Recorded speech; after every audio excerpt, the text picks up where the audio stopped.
Ayer, y es que en toda la Biblia nosotros tenemos un mensaje.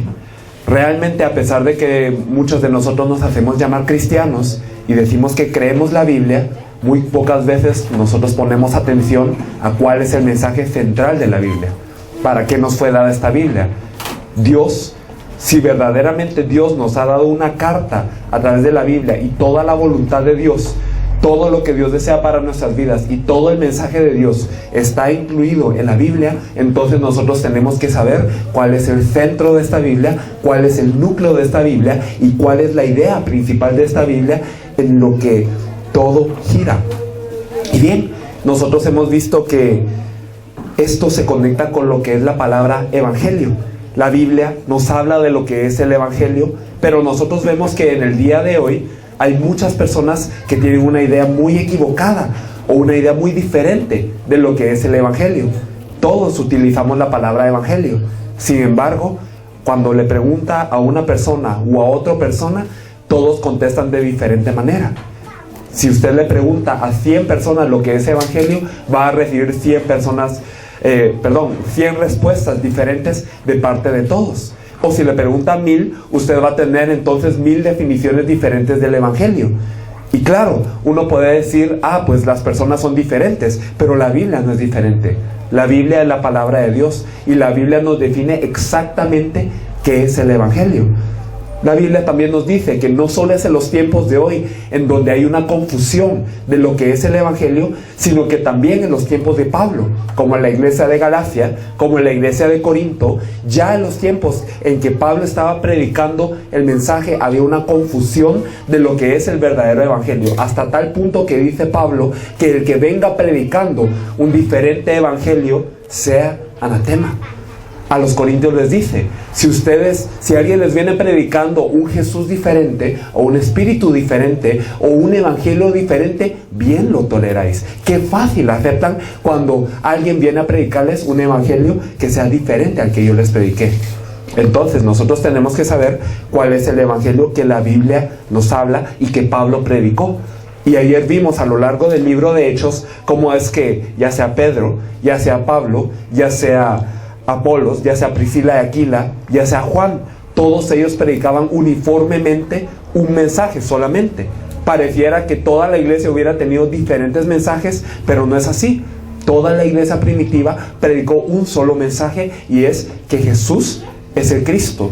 Incluso confirmamos cómo Jesús, a través de todas las escrituras, le explicaba después de la resurrección a los discípulos que ahora habían venido después de huir desde que cuando Jesús cargó la cruz ellos habían huido, y ahora Jesús los viene a buscar y están reunidos, y Jesús les dice que todas las escrituras de Moisés, todos los salmos y todos los profetas hablan de mí, y eso es todo lo que yo les había dicho durante ese tiempo.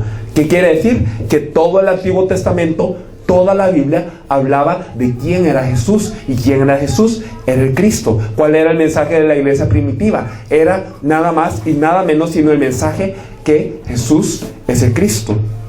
Y bien, si nosotros ahora hemos visto que Jesús es el Cristo, entonces nosotros debemos de ver por qué es que la Biblia me habla que Jesús es el Cristo.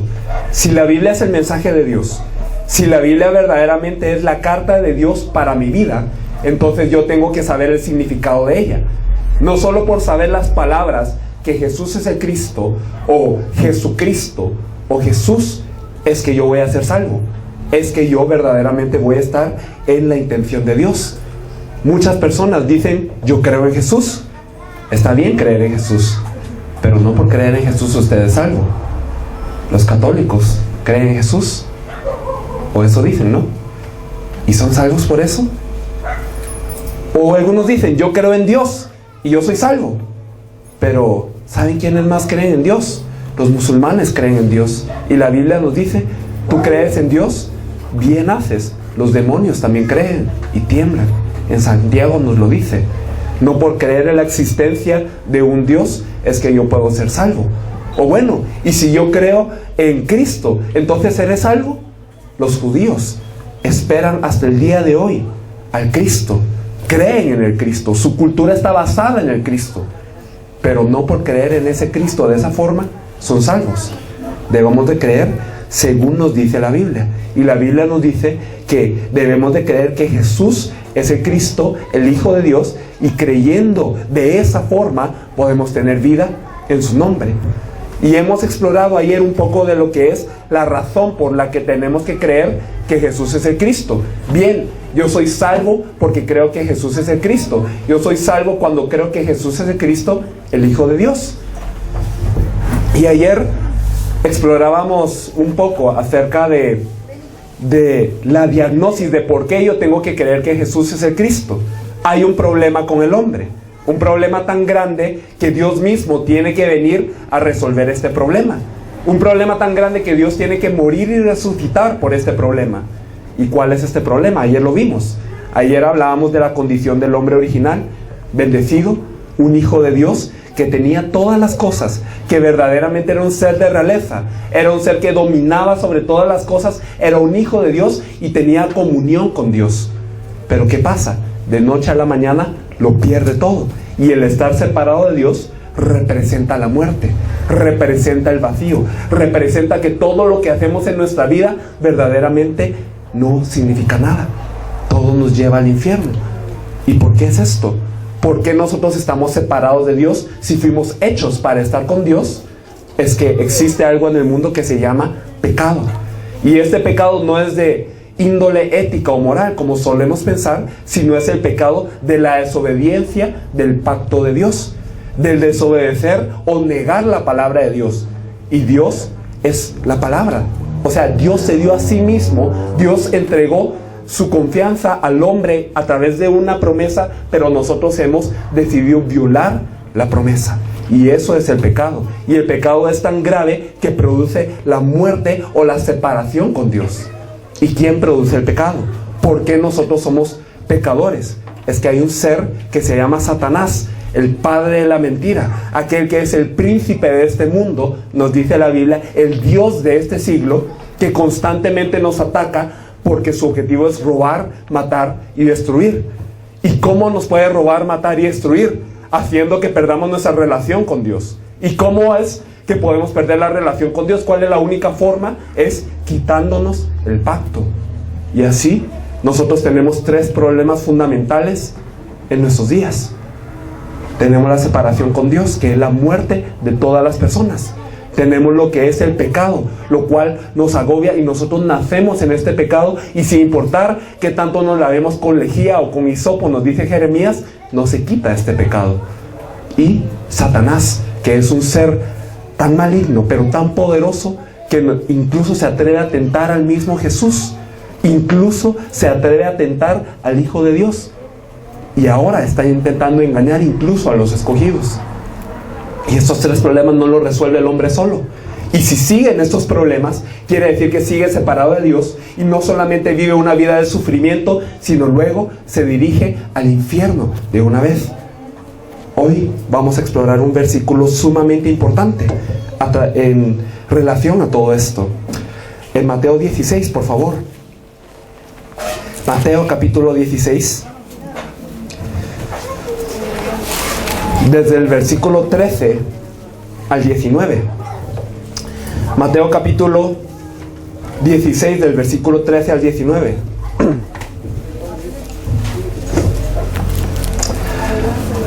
Se los voy a leer. Viniendo Jesús a la región de Cesarea de Filipo, preguntó a sus discípulos diciendo: ¿quién dicen los hombres que es el Hijo del Hombre? Ellos dijeron: unos Juan el Bautista, otros Elías, y otros Jeremías o alguno de los profetas. Él les dijo: ¿y vosotros quién decís que soy yo? Respondiendo Simón Pedro dijo: tú eres el Cristo, el Hijo del Dios viviente. Entonces le respondió Jesús: bienaventurado eres, Simón, hijo de Jonás, porque no te lo reveló carne ni sangre, sino mi Padre que está en los cielos. Y yo también te digo que tú eres Pedro, y sobre esta roca edificaré mi iglesia, y las puertas del Hades no prevalecerán contra ella. Y a ti te daré las llaves del reino de los cielos, y todo lo que atares en la tierra será atado en los cielos, y todo lo que desatares en la tierra será desatado en los cielos.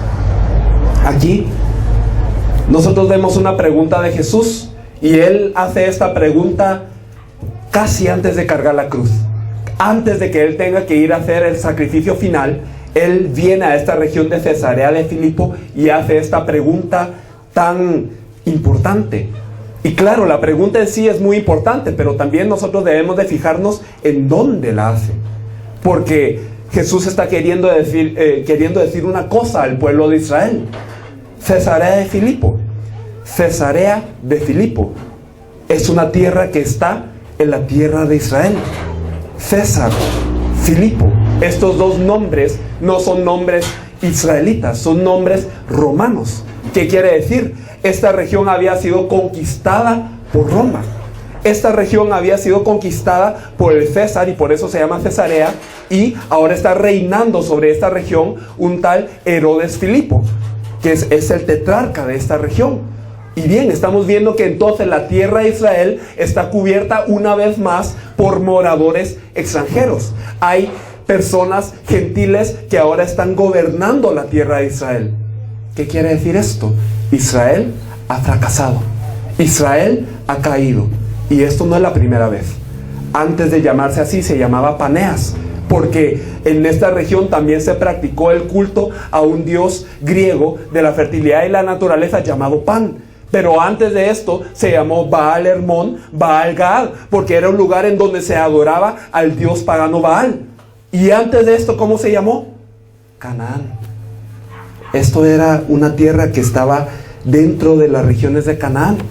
Pero constantemente nosotros vemos cómo Israel, a pesar de que esta es la tierra prometida, a pesar de que esta es la tierra en donde Dios había dicho que iba a venir el Mesías, constantemente esta tierra fracasa. Constantemente esta tierra perece. Constantemente esta tierra se encuentra asediada por las fuerzas extranjeras y por los invasores. Israel estaba perdida.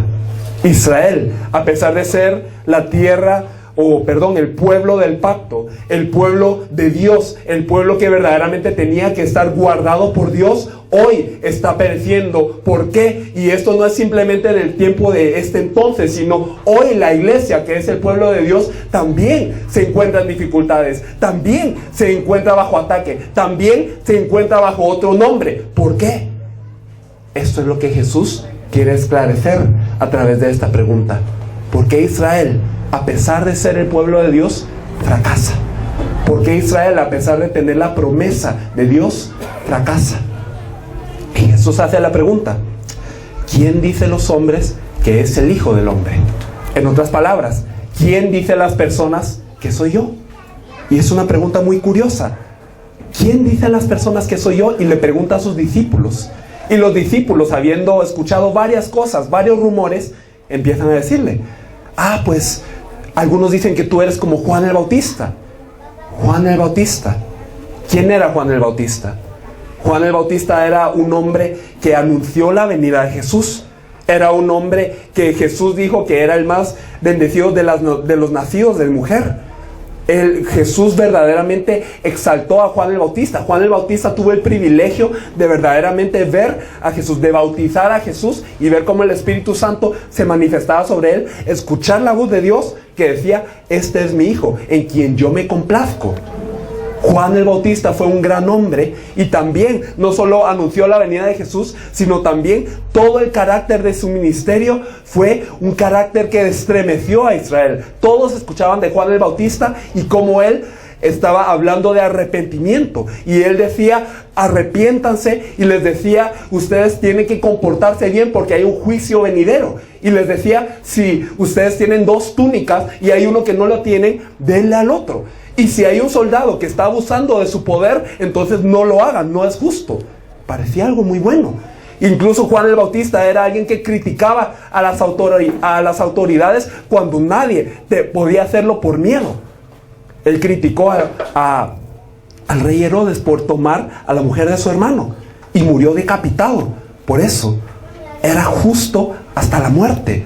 Era un reformador hasta la muerte. Era alguien que estaba apoyando lo que era la justicia social hasta la muerte. Y muchos miraban a Jesús elementos de esto. Muchos miraban a Jesús criticar a las autoridades y decían: eres como Juan el Bautista. Y entonces, así creían ellos. Creían en Jesús como si fuera Juan el Bautista. Y hoy en día también hay muchos así. Hay muchos que creen que Jesús se trata de hacer una reforma social, que se trata de tener leyes y que se trata de nosotros tener una conducta recta en todo el mundo, que la iglesia debe de ir a reformar la sociedad y que deben de haber presidentes cristianos y que toda la ley y que todo el sistema debe de ser cristiano, porque eso es lo que significa para ellos Jesús. Y bien, Jesús no le respondió a esto. Y los discípulos decían, hay otros que creen que eres como Elías. ¿Y quién era Elías? Elías era uno de los profetas de mayor poder en el Antiguo Testamento. Nosotros vemos en lo que hizo Elías que él hizo cosas sorprendentes. Él, así cuando oraba, hacía llover lluvia del fuego. Entonces cuando hacía caer fuego del cielo, hacía que lloviera y que no lloviera. Incluso resucitó al hijo de una viuda. Él mostró muchos poderes, él mostró mucha sobrenaturalidad, él mostró muchos milagros. Y entonces la gente veía a Jesús hacer lo mismo. Y miraba los milagros, y miraba la sobrenaturalidad, y miraban varias cosas que identificaban a Jesús como alguien fuera de lo común. Y entonces la gente decía, Jesús es como Elías. Y hoy mucha gente cree así. Hoy mucha gente cree que en la iglesia se trata de recibir portentos, y se trata de recibir sanidades, y se trata de recibir milagros, y se trata de la sobrenaturalidad de Dios. Claro, Jesús era alguien sobrenatural, él tenía poder para hacer milagros, pero Jesús no le responde nada a estas personas. Incluso los discípulos decían, eres como Jeremías. ¿Y quién era Jeremías? Se le conoce a Jeremías como el profeta llorón.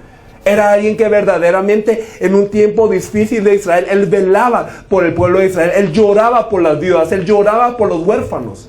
Era alguien que quería ayudar a Israel con todo lo que él tenía.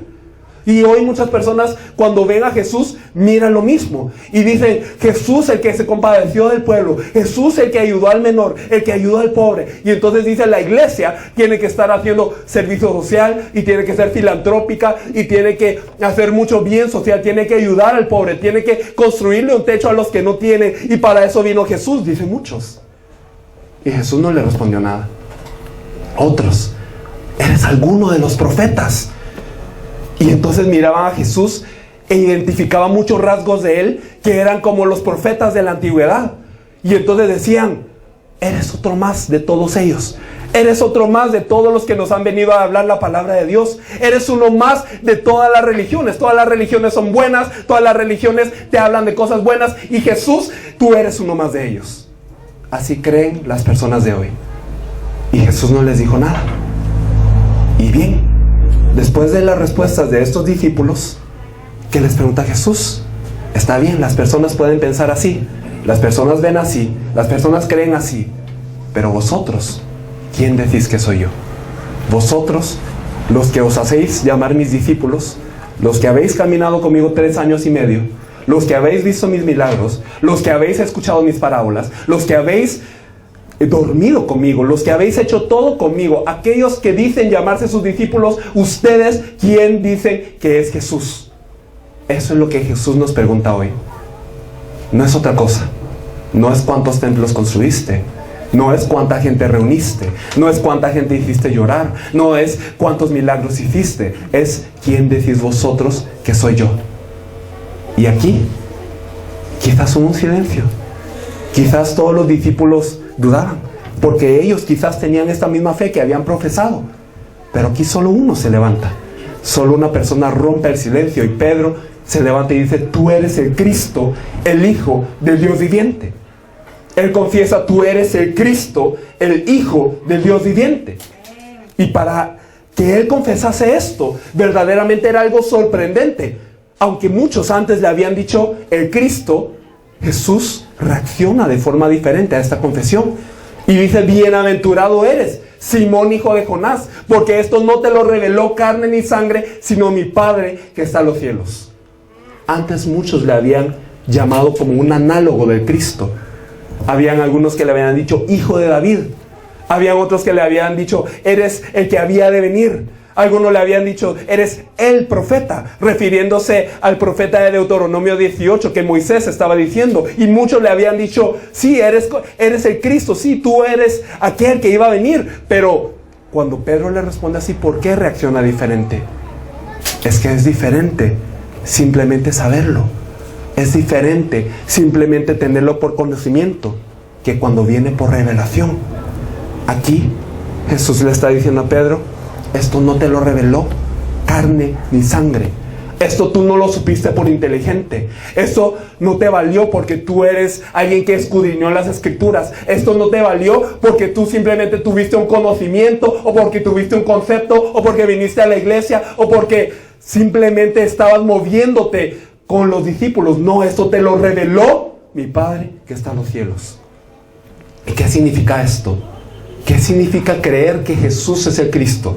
¿Por qué Jesús se alegra tanto cuando Pedro le dice que Él es el Cristo y no cuando le dicen que es Juan el Bautista, Elías, Jeremías o alguno de los profetas? Porque para esto había llegado Jesús a esta tierra. Porque esto era el objetivo. Es que Jesús no vino a morir en la cruz y no vino a resucitar para que nosotros hagamos una reforma política. Puede ser bueno la reforma política, pero eso no es el objetivo de la iglesia. Y los milagros y las sanidades y los portentos, está bien, Jesús los hizo y son cosas buenas, pero Él no vino a morir a la cruz por eso. No vino simplemente a sanar una enfermedad. Él vino porque Él es el Cristo. Y claro, ayudar a las personas pobres y ayudar a las personas que no tienen recursos y tratarlas bien. Sí, eso es bueno y es lo que debemos de hacer, pero ese no es el objetivo de la existencia de la iglesia sobre esta tierra. Y mucho menos ser una de otras religiones y participar de un movimiento ecuménico. Aquí Jesús está diciendo, hay un objetivo por el que yo vine a esta tierra. Y porque todas las demás personas me conocen de manera diferente. Me conocen como el reformador, me conocen como el milagrero, me reconocen como el que se compadecía, me reconocen como un líder muy bueno de otra religión. Por eso es que la gente fracasa. Por eso es que Israel fracasa. Por eso es que la iglesia fracasa. Porque no conocen quién es Jesús. Eso es lo que Jesús estaba diciendo en esta región. Y por eso se alegra tanto cuando Pedro confiesa, tú eres el Cristo. ¿Qué significa el Cristo? Hoy nos llamamos cristianos. Hoy muchas personas dicen adorar a Cristo. Y usted pregunta en la calle a cualquier cristiano o va a cualquier congregación y le pregunta, ¿qué significa Cristo? Y muchos no saben responder, ni siquiera el significado textual, el significado del diccionario. Cristianos que no conocen qué significa Cristo. Hermanos, no vengo a criticar, pero vengo a que despertemos a una realidad temible. El cristiano hoy no conoce a quién está creyendo. Y si no conoce a quién está creyendo, ¿realmente tiene una fe correcta? ¿Realmente tiene una fe que le salva? Hoy debemos de examinar esto en nuestras vidas, en nuestra iglesia y en toda Argentina. Porque si verdaderamente la gente no conoce, según la Biblia, qué significa que Jesús es el Cristo, pues realmente no hemos estado sobre la roca correcta. ¿Qué significa el Cristo? Cristo es ungido. Es una palabra en griego que significa ungido. Y es la misma palabra equivalente en hebreo a Mesías. Mesías y Cristo son la misma palabra en idiomas diferentes y ambos significan el ungido. ¿Y por qué es que tiene que significar el ungido? La Biblia pone mucha importancia en los nombres. La Biblia pone mucha importancia en los títulos. Y siempre nosotros vemos cómo en la Biblia se cambia de nombre a un individuo cuando él pasa un nivel de fe, cuando él pasa verdaderamente algún cambio muy radical. Vemos que Abraham se le llamó Abraham, por ejemplo. O vemos muchos cambios de nombre, como después a Jacob se le llama Israel. Muchos cambios de nombre. Entonces el nombre tiene un significado muy importante. Y entonces, ¿por qué es que el Mesías o el Cristo, por qué se le denota así? Para resolver el problema del hombre que ayer habíamos discutido, Dios da muchas señales, pero Él está hablando de uno que va a venir. Y este uno que va a venir tiene que cumplir 3 funciones. Tiene que ser aquel que derrote a Satanás, aquel que venza el pecado, y tiene que ser aquel que nos reúna con Dios de nuevo. Y entonces, para darnos señal de aquel que iba a hacer esto, Él permite todo el Antiguo Testamento. Y Él permite todas las señales del Antiguo Testamento. Y Él permite la ley de los sacrificios. Él permite las ciudades de refugio. Él permite también el éxodo. Él permite también todas las señales que ocurrían en la travesía en el desierto de los israelitas. Él permite todas las cosas que ocurren después de Canaán. Todos los jueces, todos los reyes, todos los sacerdotes, todos los profetas. Él los permite para ilustrarnos todo ello como sombras o tipos del Mesías. Y bien, de todo esto hay tres cosas que nosotros debemos de saber. Para cumplir el oficio del Mesías había que hacer tres cosas, ¿verdad? Derrotar a Satanás, vencer el pecado y reunirnos con Dios. Y Dios, para darnos una señal de esto en el Antiguo Testamento, nos da tres oficios o tres trabajos, digámoslo así. Y estos son los reyes, los sacerdotes y los profetas. Solo estos tres oficios pueden ser ungidos. Es decir, todos estos tres son Cristos o Mesías. De alguna manera, expresándolo así, estos tres son ungidos. Y bien, ¿qué tiene que hacer el rey? El rey es una función que en el Antiguo Testamento nosotros sabemos que se levanta cuando el pueblo de Israel ve que hay muchos pueblos extranjeros en la tierra que ellos están ocupando. Y hay tantos pueblos extranjeros, hay tantos pueblos que les están asediando y que les están atacando, y ellos tienen reyes fuertes, pero Israel no tiene un rey que les pueda guiar a la batalla. Y entonces ellos piden a un rey y le claman a Dios: Dios, danos un rey. Aunque verdaderamente Dios era su rey, Dios permite reyes sobre Israel. Y entonces los reyes fueron levantados con el propósito principal de proteger al pueblo y darles una victoria, aunque hacía muchas otras funciones. Y entonces nosotros vemos a lo largo de la historia de Israel cómo todo Israel depende del rey para su supervivencia. Y vemos que cuando el rey verdaderamente obedecía a la voz de Dios, todo el pueblo de Israel también junto con el rey ascendía. Y vemos también cómo cuando los reyes eran malvados y no agradaban el corazón de Dios, entonces cómo el pueblo de Israel caía. Y nosotros sabemos que entonces mucho dependía del rey. Pero nosotros sabemos que ni los reyes más grandes, ni los reyes más sorprendentes verdaderamente pudieron derrotar al verdadero enemigo de la humanidad, que es Satanás, el rey más grande de todos. Nosotros sabemos que fue David. Y este rey David, a pesar de que fue muy hábil, a pesar de que fue un gran rey, fue una gran persona, era imperfecto. Nosotros sabemos muy famosamente de cuando este rey David mata a este soldado llamado Urías para tomar a su esposa. Y entonces nosotros sabemos que esto no agrada al corazón de Dios. Y aparte de esto, nosotros vemos que en sus últimos días, a pesar de que él tenía que confiar en Dios para su capacidad militar, él manda hacer un censo, lo cual desagrada a Dios. Y por esto él tiene que elegir que vengan a él y a su pueblo plagas.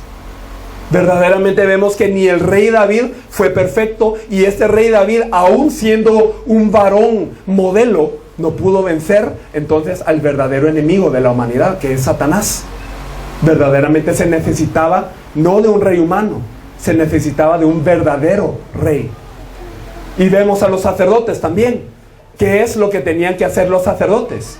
Los sacerdotes fueron instituidos por Dios para que el pecado del pueblo pudiera ser removido, para que el pecado del pueblo pudiera ser quitado, para que, aunque sea de una manera temporal, el pueblo pudiera vivir sin el pecado para presentarse delante de Dios.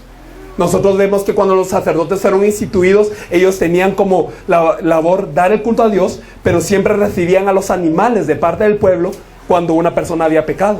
Este pecador traía a un animal que estaba de acuerdo a su pecado, y entonces el sacerdote transfería el pecado de la persona sobre el animal y degollaba al animal, y al rociar esta sangre sobre el altar es que se consideraba expiado el pecado.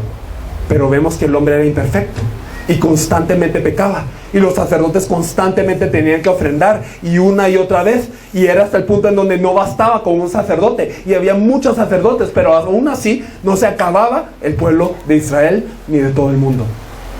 El sacerdote humano no puede contender contra el pecado.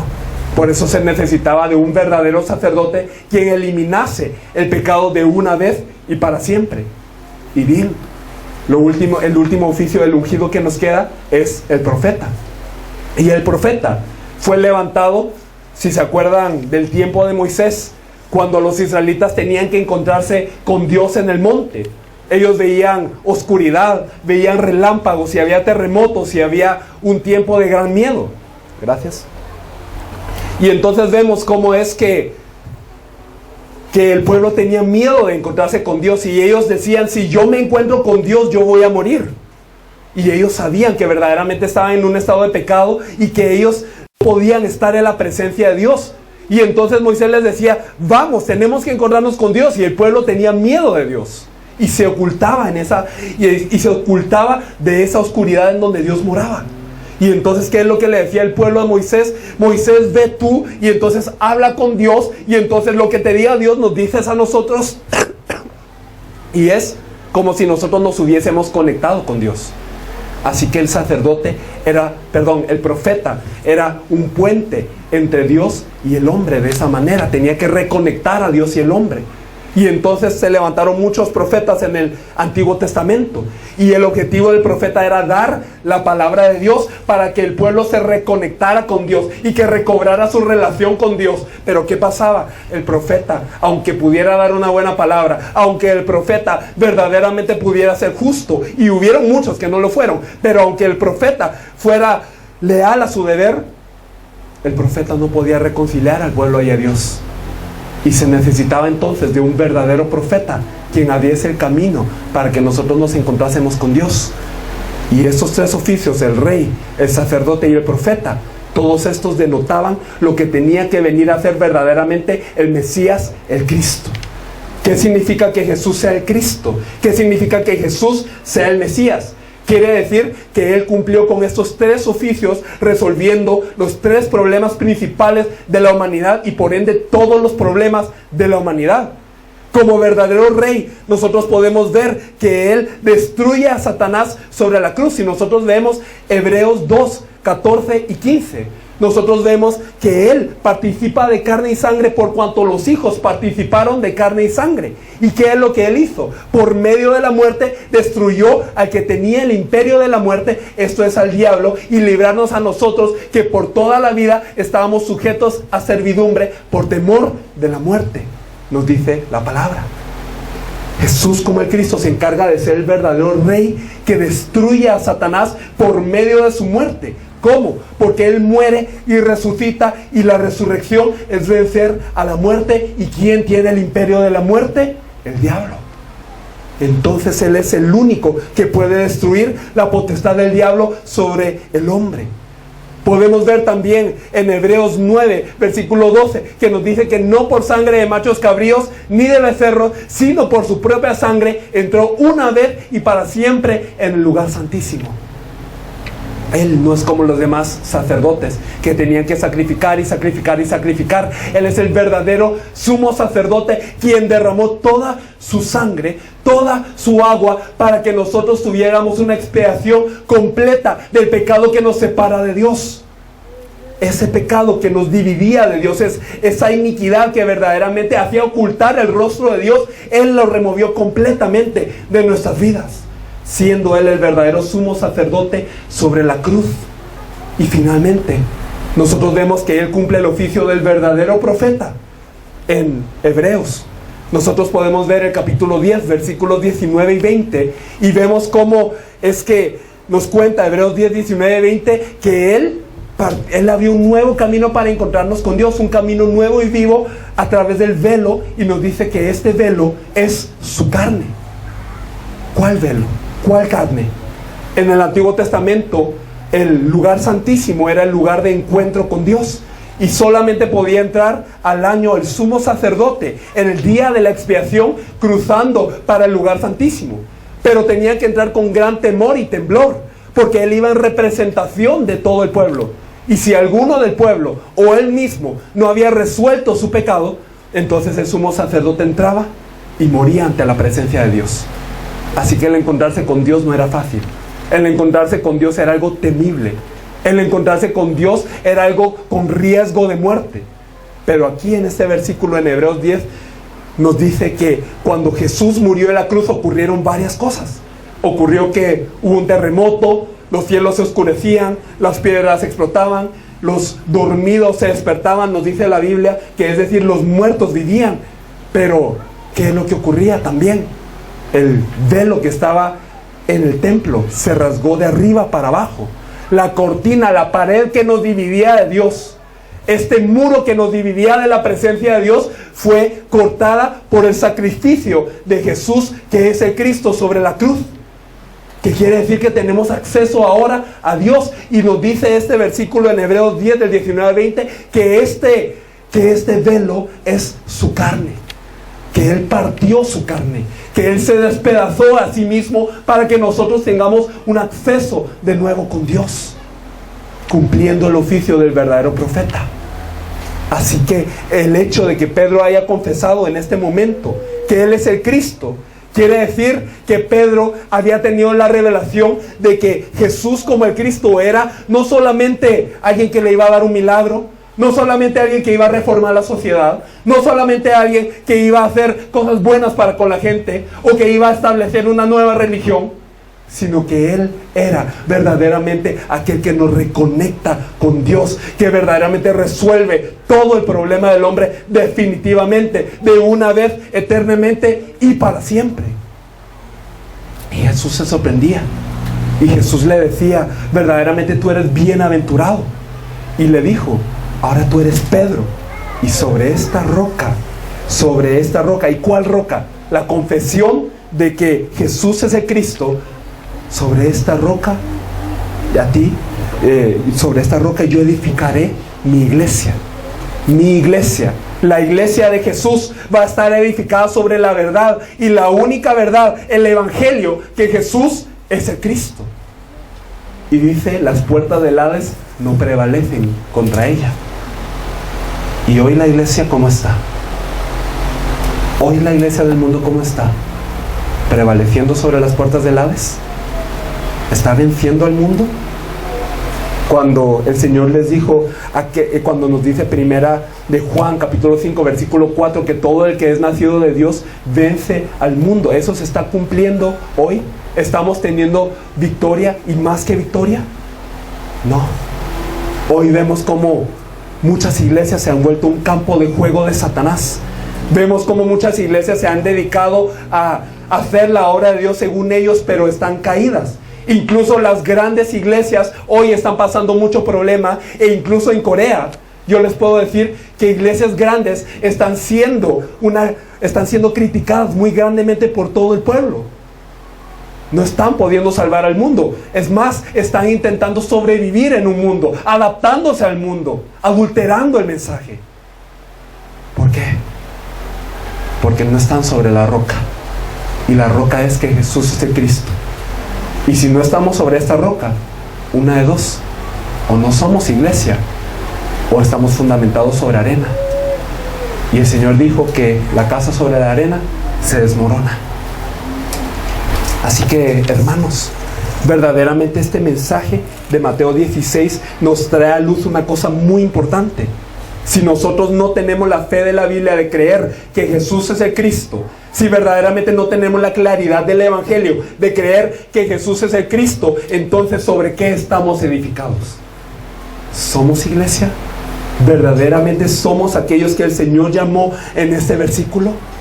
¿O seremos algo más? Y nos dice que aquel que está edificado sobre esta roca será iglesia, y las puertas del Hades no prevalecen contra ella, y a ti te daré las llaves del reino de los cielos. Y aquí no simplemente está hablando de la bendición de la oración, no simplemente está hablando de que yo todo lo que pido verdaderamente viene a mi vida, no es eso, sino que verdaderamente me está diciendo todo lo que está en el cielo, todo lo que está allí que yo tengo, eso es tuyo, porque tú ya eres un hijo de Dios. Si has creído que Jesús es el Cristo, verdaderamente has nacido de Dios, como nos asegura primera de Juan 5:1. Esa es la bendición que significa creer que Jesús es el Cristo. Y esta es la razón porque toda la Biblia nos está hablando de este mismo mensaje. Hoy todo el mundo está en tinieblas, hoy está en vacío y hoy está en desorden. Y la iglesia verdadera tiene que predicar este mensaje, porque este mensaje es el único que puede salvar al mundo. Pero hoy en las iglesias prefieren dejar este mensaje atrás y preferimos la psicología, ¿verdad? Y preferimos los buenos modales, ¿verdad?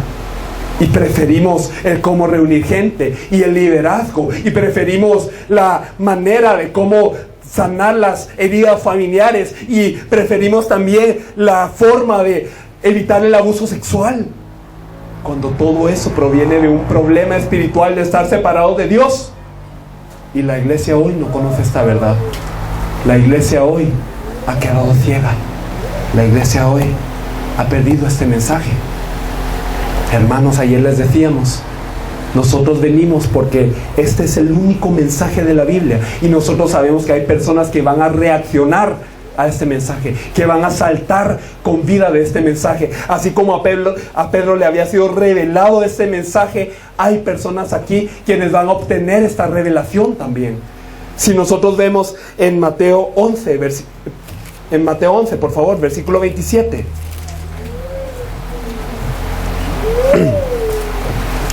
Mateo capítulo 11, versículo 27 nos dice: todas las cosas me fueron entregadas por mi Padre, y nadie conoce al Hijo sino el Padre, ni al Padre conoce a alguno sino el Hijo, y aquel a quien el Hijo lo quiera revelar.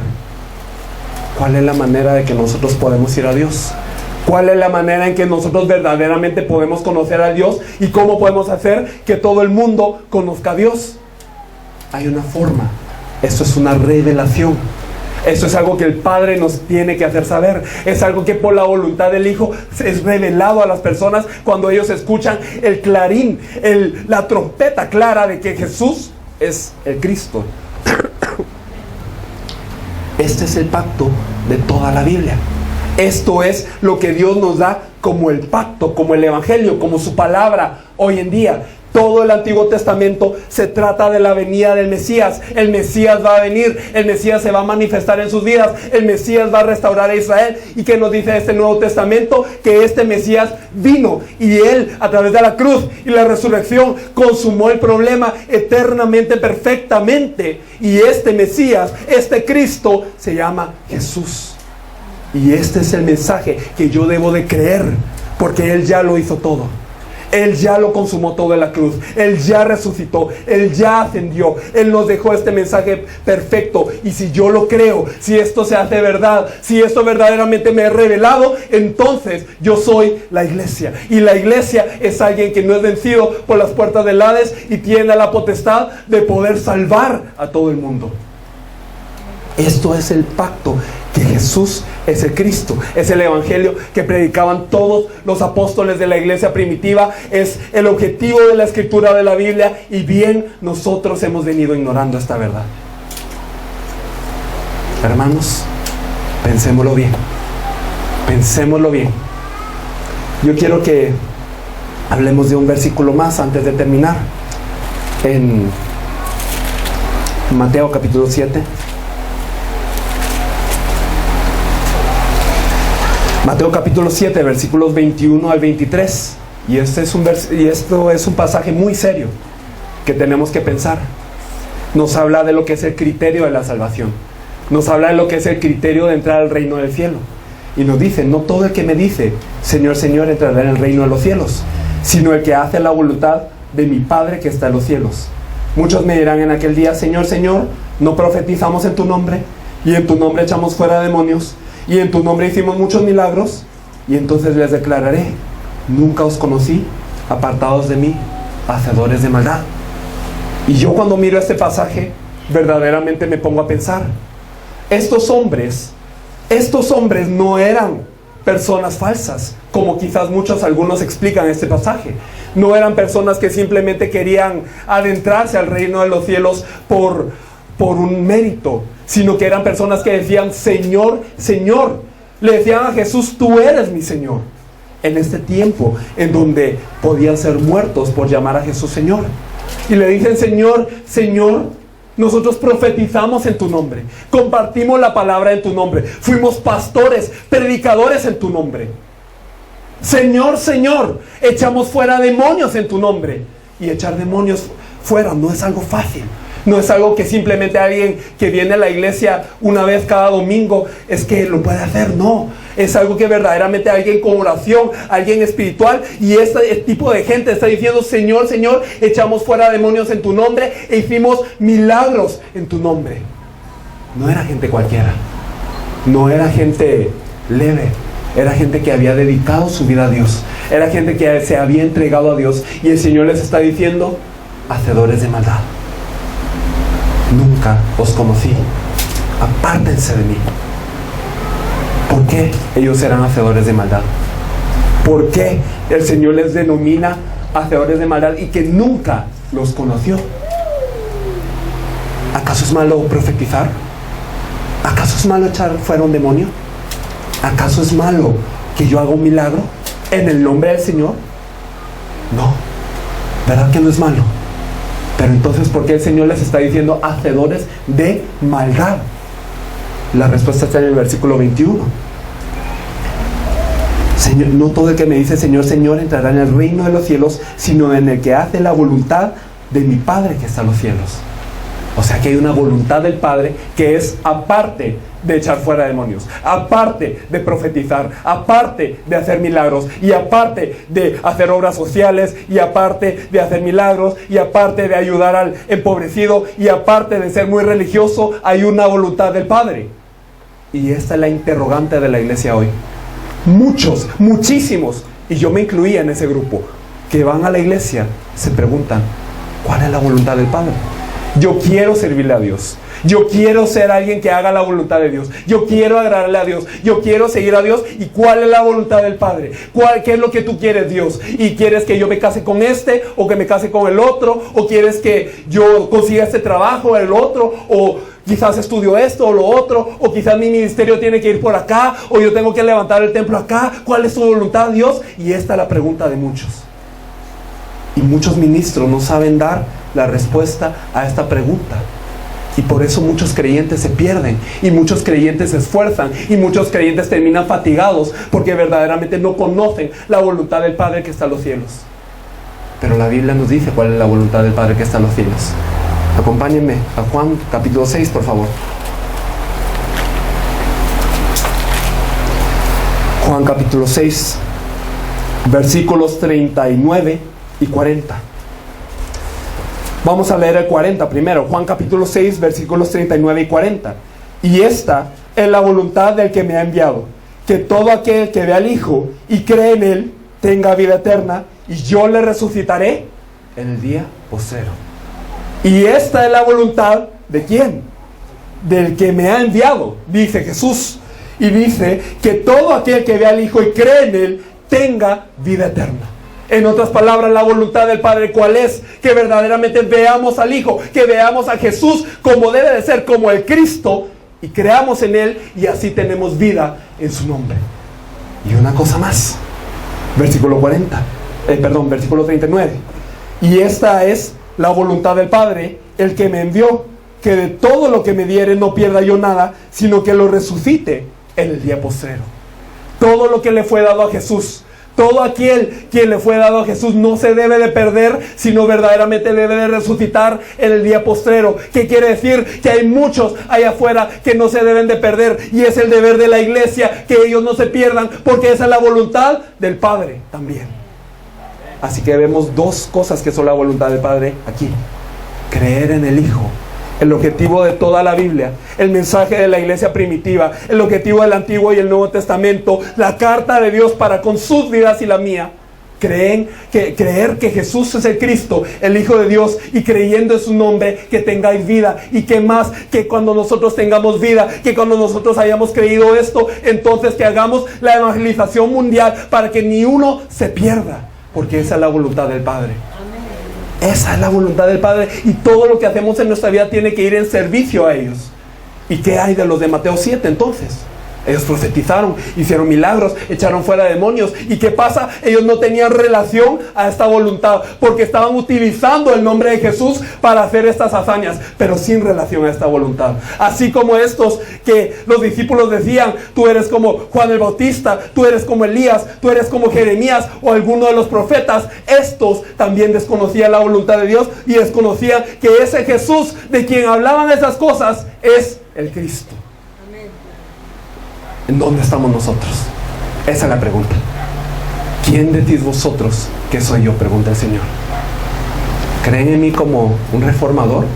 ¿Que la iglesia tiene que reformar la sociedad políticamente y socialmente? ¿Creen en mí como alguien que da milagros, sanidades y prodigios y portentos y sobrenaturalidades? ¿Creen en mí como una iglesia que tiene que dar pan, que tiene que dar refugio y abrigo y que tiene que ayudar a las personas menos favorecidas y ya? ¿O en la iglesia como en alguna de las demás religiones? ¿Cómo creen en Jesús? Y en esto determina todo. La Biblia nos da la respuesta. Debemos de creer que Jesús es el Cristo, tener vida en su nombre, y con esta vida nosotros podemos empezar a vivir la vida del verdadero creyente. Estamos sobre la roca, las puertas de la no prevalecen sobre nosotros, las llaves del reino de los cielos nos son dados, y todo esto nos es dado, ¿para qué? Para cumplir esta comisión de que ninguno se pierda y todos procedan al arrepentimiento. Y para eso fue llamada la iglesia. ¿Por qué la iglesia hoy perece? ¿Por qué la iglesia hoy se cae? Porque ha perdido este mensaje, porque no se predica este mensaje. ¿Y por qué no se predica? Porque las personas no tienen esa fe. ¿Y por qué las personas no tienen esa fe? Porque el pastor que les predica tampoco conoce este evangelio y tiene esta fe. ¿Y por qué? Porque hemos sido educados así, y Satanás se ha encargado de una obra tan buena de cegarnos a todos nosotros, que aún creyendo que retenemos el mensaje, desconocemos tanto de esto. Pero hoy, señores y hermanos y hermanas, el Señor nos está dando gracia, y Él ha hecho que se comparta esta palabra para que verdaderamente se restaure este evangelio en toda Argentina. Yo les bendigo para que verdaderamente esta noche también puedan escuchar la voz de Dios a través de su palabra. Amén. Vamos a orar. Dios Padre, te agradecemos. Señor, tú preguntaste a los discípulos: ¿quién decís vosotros que soy yo? Señor, permite que nosotros podamos todos los días responder correctamente a esta pregunta como tú lo deseas, Señor. Que tú eres el Cristo, el Hijo del Dios viviente, Señor. Debido a que tú eres el Cristo, Señor, tú puedes ser el Salvador y el Redentor de nuestras almas, Señor. Señor, tú puedes ser aquel que verdaderamente salve a este mundo, porque eres el Cristo, quien ya lo consumó todo en la cruz y en la resurrección, Señor. En este momento permite que este corazón, Señor, que estaba tan endurecido por tantas cosas de la vida, arda de nuevo con el evangelio, Señor. Que verdaderamente este corazón arda y fluya y corran ríos de agua viva para que podamos salvar a toda Argentina, Señor, y que estos hermanos que están aquí se encarguen de salvar a toda Argentina y a toda Sudamérica y al mundo, Señor, porque este es tu deseo, Señor. Te agradecemos, Señor, y te damos toda la gloria. Toda la honra es tuya, Señor. En el nombre de nuestro Señor Jesús, quien es el Cristo, oramos. Amén.